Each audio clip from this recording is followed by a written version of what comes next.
Hi viewers, welcome to the tutorial of Langflow. Langflow is an AI platform to simplify the development of LLM based application. I will show you how to install Langflow.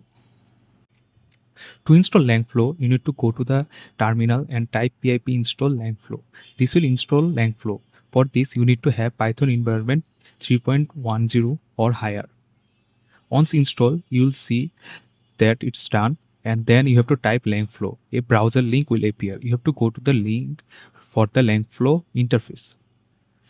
For your note, Langflow works based on Chromium-based browser like Chrome, Edge, or Brave.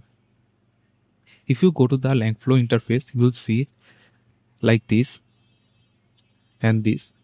Here you will find some sidebar, chains, agents, LLMS. If you go to the LLMS, you will find some example like this, Langflow example, and you can choose one of them. For a basic chain, I will choose this, and here you will find a memory bar which is prompt template and LLM chain for the memory bar, and also the model which is in here is text dependency. You have to put the API key for the model. After that, you can interact with the model. If you go to the character based model, you can choose character chain 1.